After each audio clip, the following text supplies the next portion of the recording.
Donc, sous le titre Zéro émission ou perte complète, Chapter Zero Egypt tient sa conférence de 2025. C'est une question cruciale, c'est la question de tous les jours. Est-ce que nous pouvons vraiment réaliser une croissance économique verte sans porter atteinte au développement, sans porter atteinte quand même à l'environnement? Est-ce que nous pouvons arriver vraiment à faire zéro émission qui nuisent énormément à l'environnement? C'est une question toujours cruciale dont on va discuter avec M. Bertrand Badré, qui est un spécialiste, un expert dans le domaine de développement durable, notamment au sein des pays émergents. Toujours, vous êtes le bienvenu sur NATV International et sur la chaîne de la télévision égyptienne. Merci de m'inviter. Merci beaucoup.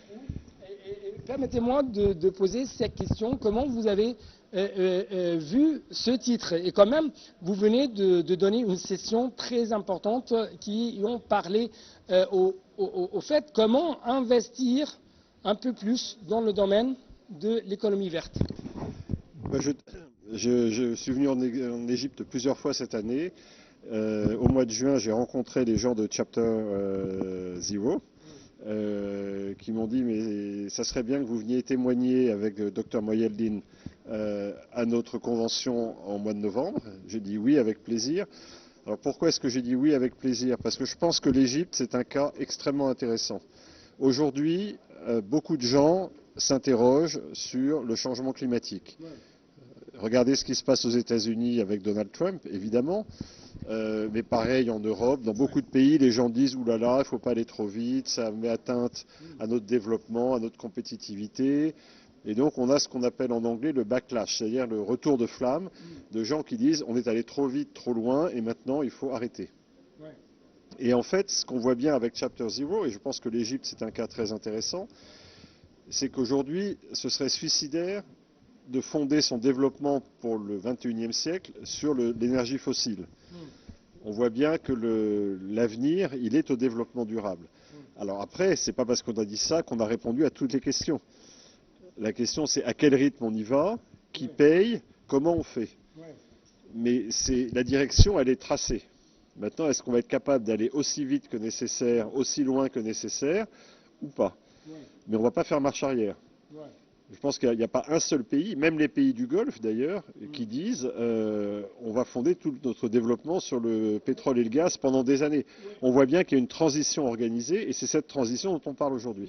En fait, c'est une équation tout à fait difficile. Comment nous ne pouvons pas faire une sorte de marche arrière alors qu'il y a toujours des exigences économiques pour doper un peu plus la croissance économique de grands pays, quand même des pays émergents.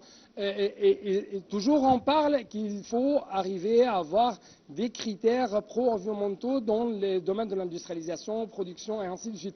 Mais ça représente vraiment une difficulté en réalité. Absolument, non, mais c'est probablement un des problèmes les plus complexes qu'on ait à résoudre. Comme je dis parfois, on doit à la fois réparer la voiture, c'est-à-dire notre économie, et en même temps réparer le garage, c'est-à-dire la manière dont fonctionne le monde.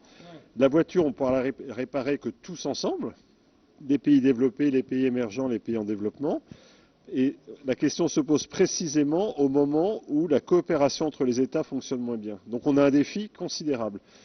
Mais ça ne veut pas dire que même si ce défi est considérable, il faut baisser les bras. Je pense qu'au contraire, il faut trouver les moyens de s'adapter à tout ce que vous avez dit, qui est exact. Les problématiques géopolitiques, les problématiques militaires, les problématiques de compétitivité, les problématiques de développement, tout ça, ça existe. Il ne faut pas dire comme si ça... Ça freinait quand même ce processus vers une économie de plus en plus verte. Et c'est vrai qu'il faut qu'on trouve un moyen de rendre compatibles tous ces sujets-là. Il n'y a pas l'économie durable et tout le reste. L'économie durable doit tenir compte de tout le reste. Et c'est ce dialogue qu'on entreprend aujourd'hui. Et c'est pour ça que l'Égypte, pour moi, est un cas vraiment intéressant. Parce que c'est au carrefour, c'est un pays africain, et l'Afrique est un des continents les plus touchés par le changement climatique et qui a le moins de moyens, et qui a le moins de moyens pour y faire face. L'Égypte a des très bonnes relations avec l'Union européenne, l'Égypte a des bonnes relations avec les États-Unis, l'Égypte a des bonnes relations avec les pays du Golfe. C'est un pays carrefour et c'est un pays qui a déjà lancé un certain nombre d'initiatives en la matière. Il y a un secteur privé que j'ai rencontré qui est très actif, il y a des initiatives gouvernementales. L'Égypte, c'est un cas très intéressant. Ça fait partie de ces pays qui sont engagés dans la transition. Et je pense que si on regarde sur le continent africain, on peut identifier l'Égypte, le Kenya, le Maroc, l'Afrique du Sud, mais comme peut-être l'Indonésie ou le Vietnam, des grands pays très peuplés qui doivent se mettre sur une trajectoire durable au XXIe siècle en trouvant la bonne manière de faire. Comment vous avez vu les remarques et les interventions de la part des participants qui représentent le secteur privé aujourd'hui dans cette conférence de Chapter Zero Egypt, cette organisation non gouvernementale, et ça avec la présence des décideurs économiques, avec la présence de l'un de nos ministres du gouvernement égyptien. Donc, comment vous avez vu cette discussion, les problèmes, les interventions de la part, comme vous, un expert dans ce domaine? C'est évident que les choses ne se font pas facilement. Je veux dire, le gouvernement a ses priorités, y compris en matière de fiscalité. Il y a eu un programme du FMI, enfin, c'est pas complètement simple. On est en train d'évoluer. Il y a eu un signal très fort avec l'inauguration du Grand Musée ce week-end, donc on voit qu'on est capable de faire des choses. Moi, je suis très frappé par l'enthousiasme du secteur privé. Enfin, j'ai rencontré 4 ou 5 entreprises hier et aujourd'hui. Il y a plein de choses qui se passent. Le solaire, l'agriculture régénérative, la transformation de l'eau. Enfin, il y a des tas d'acteurs très très intéressants. Il y a des programmes publics. Il faut que tout ça travaille ensemble. Une des difficultés que je vois aujourd'hui, et ça pour le coup, c'est pas seulement en Égypte, hein, j'ai la même chose en France et partout dans le monde, c'est de faire travailler ensemble le secteur public, donc les autorités publiques, le gouvernement, les villes, les provinces, etc., le secteur privé et la société civile. Il y avait aussi des représentants d'ONG. Chacun a sa priorité. Le problème, c'est qu'on a raison tous ensemble.